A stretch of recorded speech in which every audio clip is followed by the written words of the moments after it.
Hey, my workplace warriors. I hope you're doing well on this Friday morning. Thank you for joining me for a live session. This is our third live session since I've started them, and I am thoroughly enjoying it. Hope that you are getting value from these videos. And if you are, I would love it if you would let me know in the comments because that will let me know that the information that I am bringing to you that is useful, is helping you to achieve your career success. And that is my mission, to help you to live your best career life. And I'm doing so one video at the time. Also, if you have any topic or question that you would like for me to discuss, that you would like for me to discuss during one of my regular videos or during one of the lives, please leave that in the comment section or the chat section, and I will be more than happy to provide you with some valuable information related to your subject of interest around job search, workplace matters, or any other topic related to career success.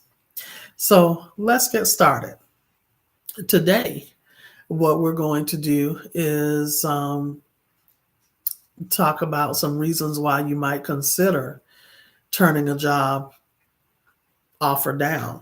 And before we get started with that, let me let you know that I'll have in the description a link to the resources that I have available to you on my website, and also through my Nnamtique online store, that because I love to motivate people, build their spirits up and encourage them. And so my Nnamtique store is chock full of different items that have motivational phrases and just spirit lifting words to just keep you uplifted, keep you encouraged, and motivated to continue to either push forward in your job search, or sometimes just in life in general, or also to be encouraged if you're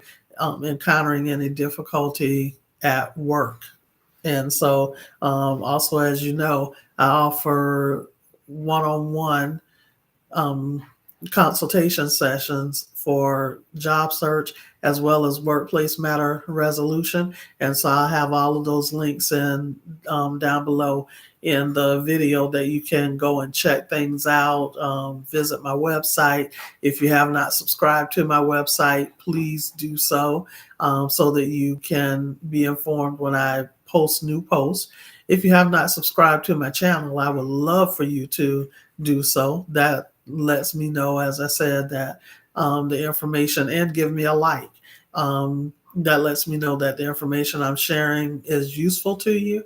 And it also lets the YouTube algorithm know that you find my information valuable, and that will let them know that they can push it out. They should push it out to more viewers so that I can help more people, because I want to help as many people as I can. And also, if you know someone who would like to live their best career life and could use this information that I'm sharing, please share the video as well.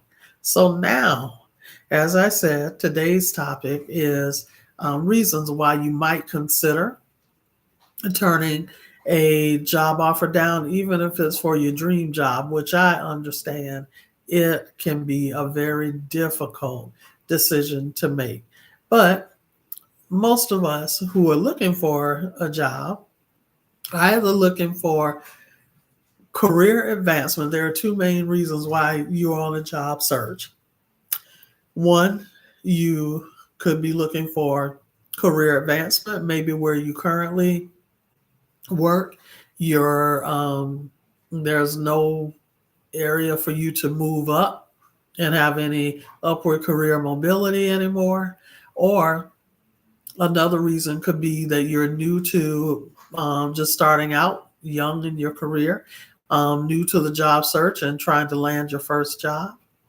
But there's also a high percentage of people who are looking for another job because they're not happy with their current job, even if there is the potential for career upward mobility. Maybe they and their manager or colleagues do not get along well.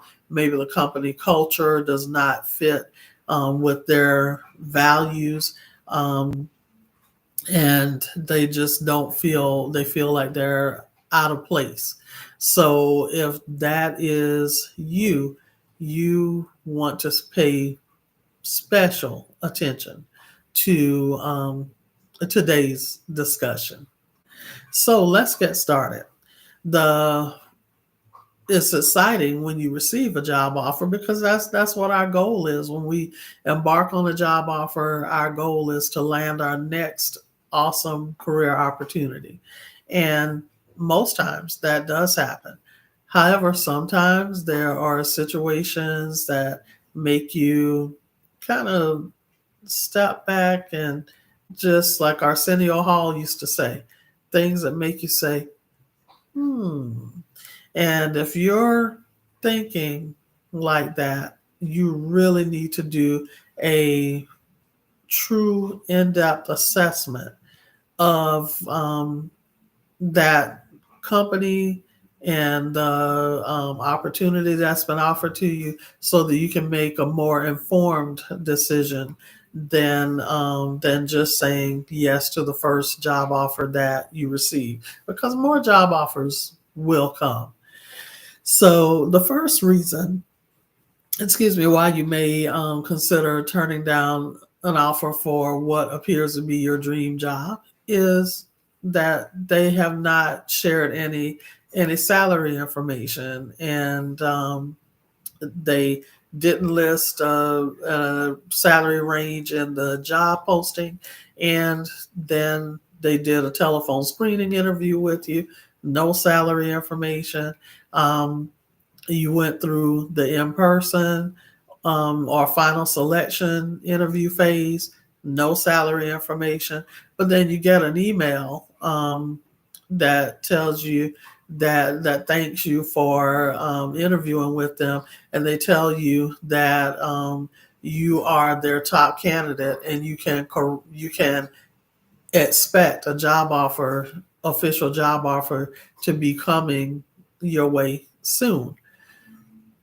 But they still did not give you any idea as to what the starting salary is that they're proposing to you. They also did not ask you during the interview process what your salary expectations for the job are. And that's something I make it a habit of doing anytime I'm hiring a new team member. I ask them what their salary expectations are for the job, because I don't want to waste their time if I know that we can't afford them. And I don't want to waste my time in a number of ways. One, interviewing candidates who are not going to accept the job because the salary is not matching what their expectations are, or interviewing candidates who might only stay on the job for a very short period of time.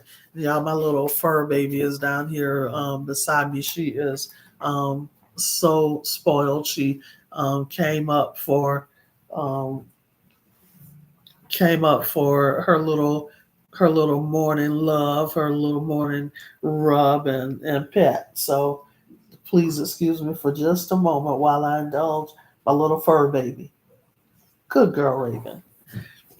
So, but yes, think about that, and some of the reasons why you might consider turning that job offer down is there's a lack of transparency.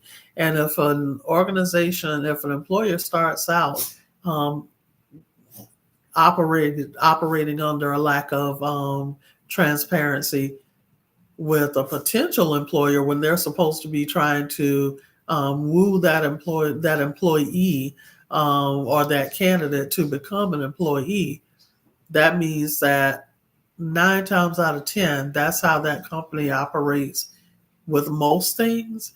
And you may be very frustrated if that is the case, because they may not keep employees properly informed about what's going on with the company. And that could very well be like one of those companies who one day you walk or drive up thinking you're getting ready to go to work, and the doors are chain locked shut because they have gone out of business, haven't told anybody that they've been having financial or operational difficulties, and employees are just they learn, unfortunately, um, when they try to go to work, that they no longer have a job. Then another reason for possibly considering turning um, the position down, the job offer down, is there's maybe a potential for a low or inappropriate salary. And some employers, that's what they do. They try to get as much bang for their buck. And I mean, overall, I can't blame them for it, but when a company decides that they're going to lowball an employee on their salary when they know what the market is demanding, and they can afford to easily afford to pay more, then that's a recipe for serious concern, because they could bring you in at a low or inappropriate salary that is not commensurate with the duties and responsibilities associated with the job, and they could work the tar out of you. And 9 times out of 10, I don't know if you've ever heard this phrase, but in HR we say, negotiate while the door is open. And because 9 times out of 10, and that door is typically open for negotiation during the job offer process. Once you verbally accept that job offer, or once you sign that job letter, that offer letter, you're locked into that salary. Typically, they are not going to budge to change the offer that they're presenting to you for consideration. That will be your salary if you walk onto that job. And oh, goodness, do not start working and then say, by the way. Typically, that is not going to work. Do your research about what jobs in your specialty area, um, what type of salary they demand, and look at the experience that you bring to the table. Do you bring just a minimum amount of experience and other qualifications to the table that the job posting listed, or do you also have possess some more qualifications that makes you an even higher qualified candidate than what their minimum requirements indicate in the job posting? And then if you're a candidate who has a whole lot more experience, I mean, if they're asking for 5 years of experience, directly related experience, and you have 10 or 15 years of directly related experience, in addition to meeting all of the educational and certification or licensure qualifications that some jobs may require, then you need to be asking for the higher end of the salary range from your market research. And I always tell my clients to make sure that they not stick to just one static number. I made that mistake early in my career, where I offered just when they asked me what my salary expectations were, I gave them one number. Later, my director told me I could have gotten more money had I asked for had I presented a range instead of just a static number. And believe you me, that stuck with me. I've been in human resources for 32 years. That was over 20 years ago, over 25 years ago when I made that mistake. I bet I never made that mistake again. Whatever they offer, I automatically, first of all, when they ask me what my expectations are, I have a $10,000 range, and the low end of my $10,000 range that I give them is actually the highest salary that I would accept. So let's say an employer asks me what my range is, what my expectation is for my current position, associate director of human resources. If I know that I can comfortably live off of 95,000, then 95,000 is not going to be 95 to 100,000 or 95 to 105,000 is not going to be my what I tell them. What I would do is start about $5,000 above that 95, and I would say 100 to 110,000. That way, they have an opportunity to try and negotiate you down, and you have not pigeonholed yourself into one flat salary, like just telling them you'll take 95,000. Because if you tell them that you'll accept 95,000, that's what they're going to pay you. That's what they're likely going to offer you, or something very, very close to that. And usually it's going to be lower than the 95,000. So keep that in mind.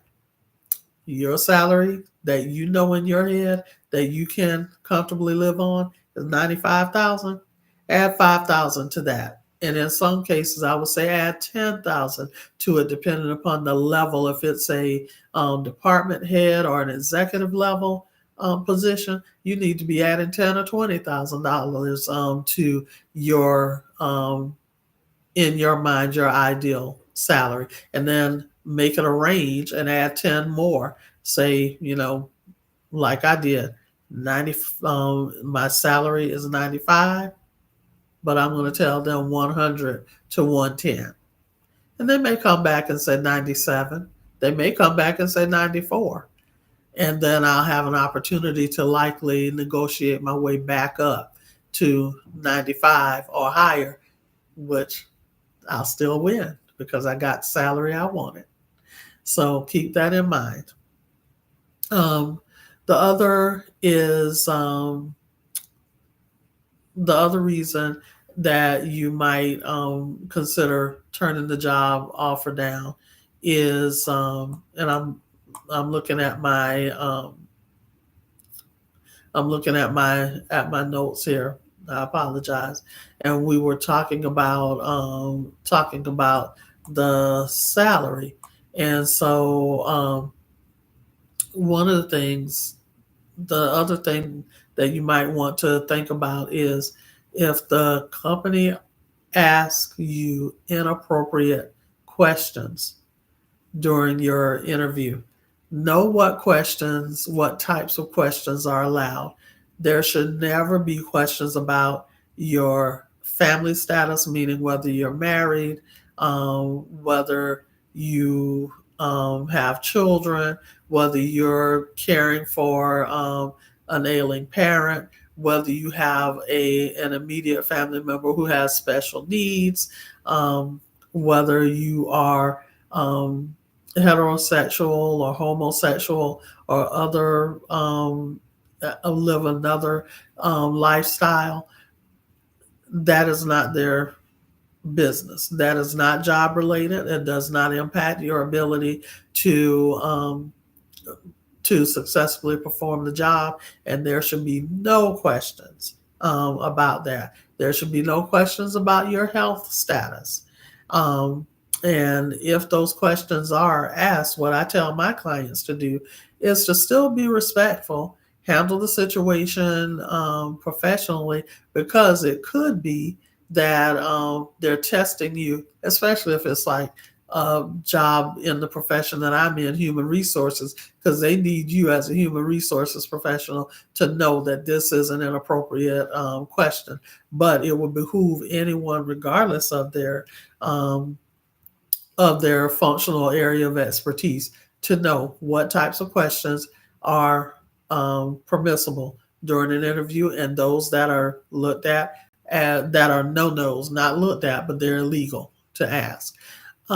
If you're ever asked an inappropriate question and you know that it is an inappropriate question, then I would recommend, just as I recommend my clients, to tell them, um, I'm not sure if you are to respond in a similar way to this. Sir or ma'am, I'm not sure if you are aware, but that is a an inappropriate interview question that is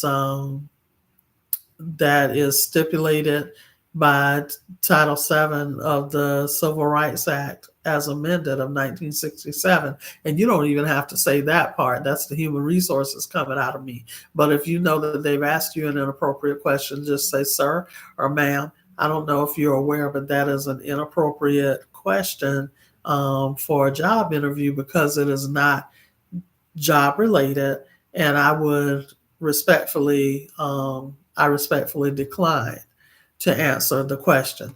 Now that could be met with in many different ways. One could be they could get upset, they could shut down the interview and escort you out. Guess what? They just did you a favor, because if they're asking inappropriate interview questions, it's God knows what they will do as an employer when you join the ranks of the organization and they feel that you're dependent upon that salary. So thank you, lucky stars, if they escort you out. They could say that you're required to answer the question. Well, it's an inappropriate or illegal question. And now you can decide to answer it, and then I would encourage you to report it to either your local Department of Labor or EEOC, so that they can be trained and informed on what they can and cannot ask candidates during an interview. Or you could just glide right past it like it didn't happen and still answer it. But understand that if you do that, then you've given away your legal right to not answer that question under the law. So that's my recommendation, and you handle it the way that you see best way that you see fit for your situation.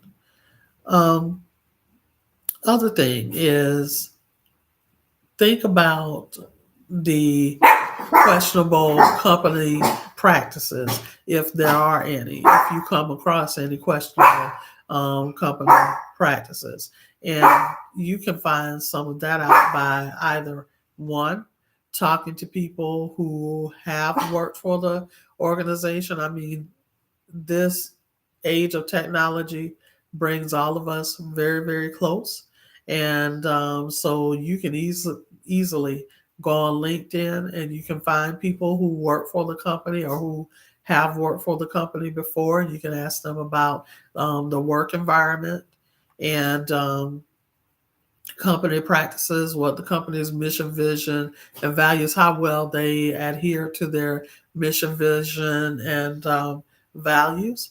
And then you can make a decision as to whether or not there's anything that raises a red flag for you. And that includes when you're being offered the job and the salary that you're offered, or you have not had any salary discussions with them during the process. This could be an indication of constant inappropriate or questionable company practices. Next is limited negotiation power. If you don't have any idea what their salary range is for the position that you're about to be offered, then how can you negotiate? Now, I would say it wouldn't be as much of an issue if you already have done your research.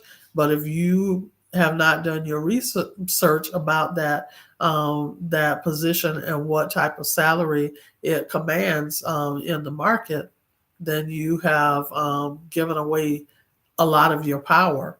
So even if they don't discuss salary with me, I'm going to be prepared with research that tells me what I should be expecting for that type of position. Next is misalignment of expectations.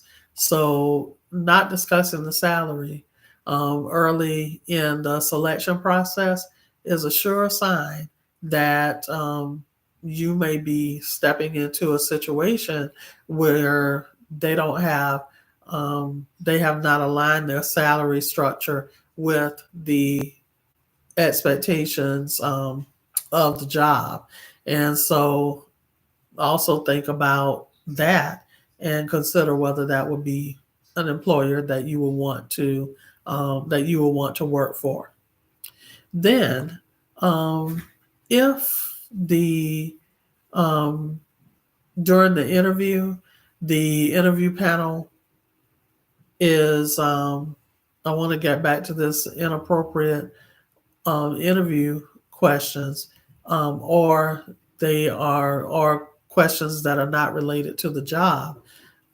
You want to think about that company's culture and how they are treating their employees, and how they'll treat new employees as they join the company, and whether or not that type of culture is something that you will want to be a part of. Does the company culture align with your personal values? And are you going to feel good about going to work every day because you're working in this culture that is aligned with your personal values? It's not going to give you heartburn by working in that environment. The other is a lack of professionalism.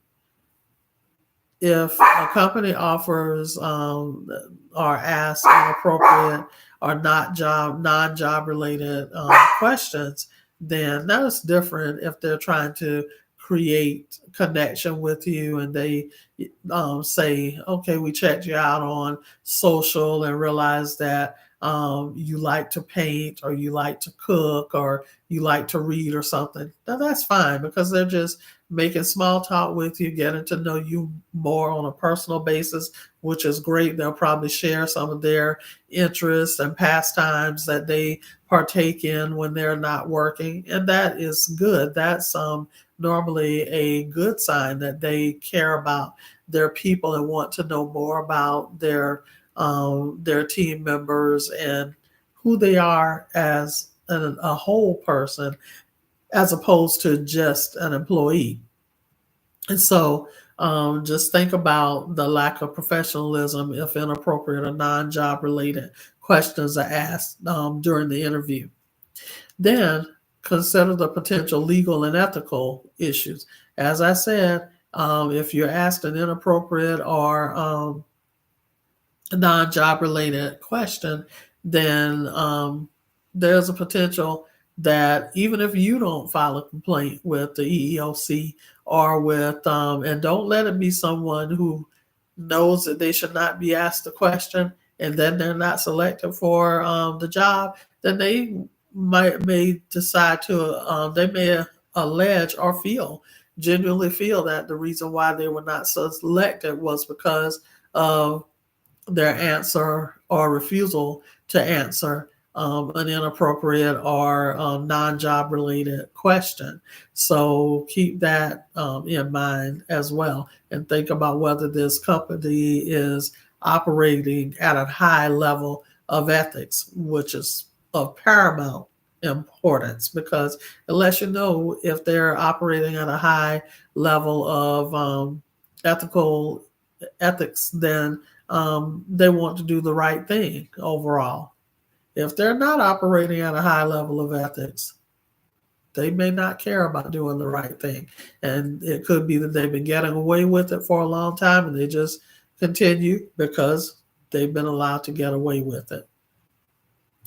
Also, consider that inappropriate or non job related questions could be a sign of poor management and training.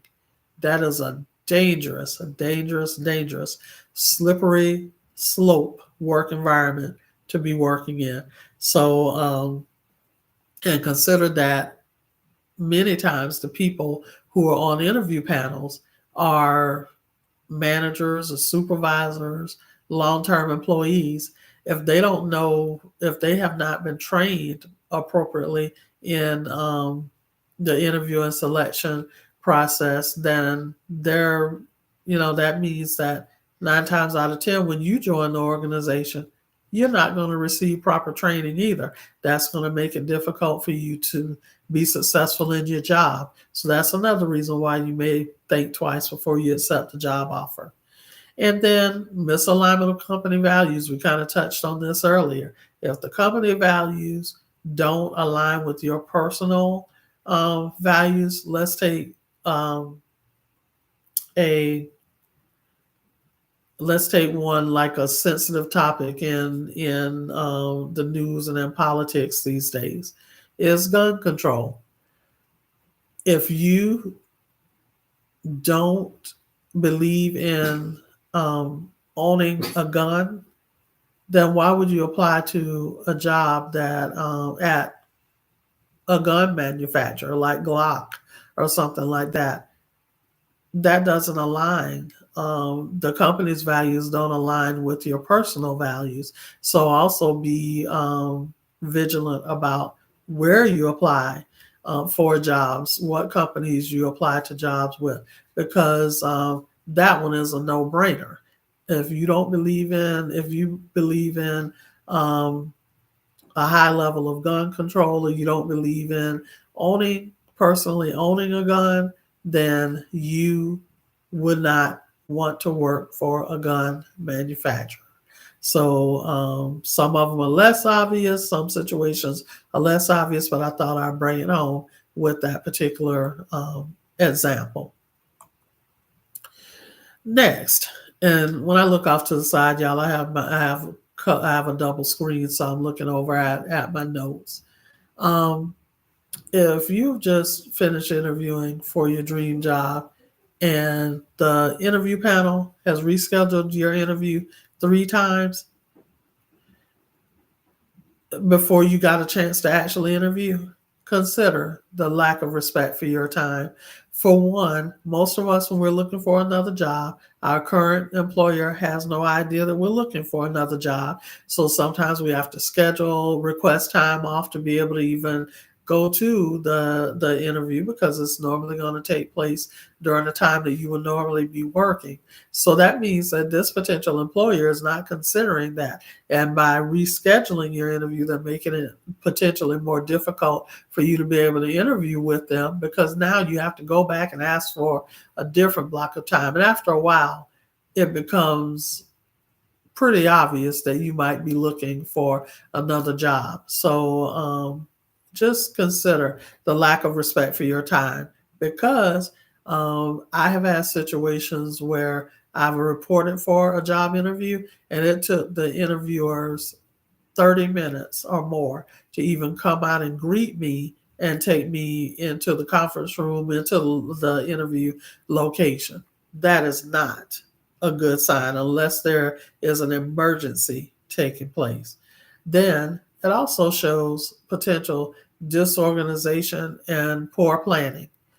When you are planning to, when you're doing your recruitment plan as a hiring manager, you should lay all of that out. You should block some time off. What I typically do as a hiring manager, when I need someone to serve on my interview panel, I go ahead and block out, ask them for some available dates and times, 5 or 6 available dates and times, and then I send holds or time blocks on their calendar so that no one else will schedule meetings during that time. That way, hopefully, you will cut down on the possibility of having to reschedule an interview, and especially not multiple times. That's just not a good impression that, as a potential employer, you're giving a prospective new employee, new team member. Then let's see. There's potential for an unstable work environment, and that is so true. And another that it kind of the disorganization of poor planning could lead to an unstable work environment, because if they're not operating well in their core business operations, which could be that could be a sign when they have to keep scheduling your interviews or showing a lack of respect for your time. It could lead to the business hurting, and it could lead to things like poor customer service and what have you, which all make for a poor work environment. Then there may be a questionable commitment to the hiring process. Some hiring managers just don't put a high priority on that process. They just feel that may just feel that qualified candidates are a dime a dozen, and they may not care that that their disrespect for your the importance of your time could lead to you not accepting the job. So think about that. Then red flags about companies' priorities. Their priority during this time should be to focus on the selection process and to bring on the most qualified candidate to their team to help them achieve or continue achieve business success, or to achieve a higher level of business success. So if during the selection process they're not showing that they took this process seriously, they don't have pre-prepared interview questions, they're asking inappropriate interview questions, non-job related interview questions. You were supposed to interview with 5 people, only 3 showed up. That's an issue. If they don't apologize for the inconvenience that they've caused you, or what have you, those are just some of the things you need to look at and consider whether this is someplace that you want to work. And so another problem is when negative comments are made, where one interviewer or the interviewers speak negatively either about the company or about their colleagues. Let me tell you, I don't care if this seems to be your dream job or not. If that takes place, and you have negative comments spoken to you by an interviewer regarding the company or the or some of their colleagues, you need to run as fast as you can, because that is not going to be a successful working environment, or is not going to be one that you want to be a part of. It's probably going to be full of drama that you don't want on your in the workplace, and a whole lot of other discontent. So consider that. There's a lack of unity maybe amongst leadership. Maybe the employees don't agree with a lot of the decisions that leadership makes, and that's dangerous as well, because that's when people can walk out of jobs, and you have to then also do as much as you can to find out what types of decisions has leadership been making that make employees feel that they must criticize the company or their colleagues. And it's a sign of poor management meaning that the managers don't know how to effectively lead their teams and manage their teams and be a resource for them, or how to de-escalate differences in the workplace, workplace conflict of all kinds. So think about that as well. Or you may have a manager who tends to sweep things under the rug instead of addressing them, and that is a sign of very, very poor management. So that means that if a serious workplace situation arose, they either won't have the guts to address it effectively, appropriately, um, and timely, or they just ignore it and as if it's going to go away, which typically it doesn't. Typically it gets worse. And again, another misalignment of company values, because if you want a peaceful place to work, a safe place to work, then, poor management, or the perception of poor management, negative things being said in the workplace about the company and or colleagues, that shows a poor company values that need to be realigned, and they need to just start with a clean slate and start to operate in a manner that supports what they say their mission, vision, and values are. Then I think that this is the last one. Another reason is that you might consider turning down a job offer is you apply for the job because you liked what you saw stated in the job posting. However, when you start interviewing, you find that there was false or misleading information in the job posting. I can't stress to you enough. If they weren't careful enough to make sure that the information they shared in the job posting was true and accurate a and fully representative of what the job is that you're being considered for, that is such a gigantic red flag. So that's going to, one, cause a lack of trust, and that probably is one of the things that has led to what I referenced to previously, negative comments about the company or about colleagues. The trust has probably totally eroded, and if it has not already, you will probably see it crumble down around you if you decide to accept the job offer.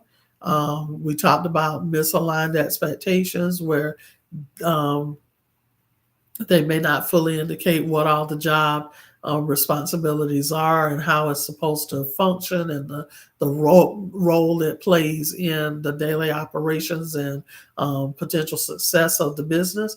And so that's a misalignment of expectations. You don't need that. You need a position where you clearly know what the responsibilities and the role are, and how you would be contributing to the success of the organization.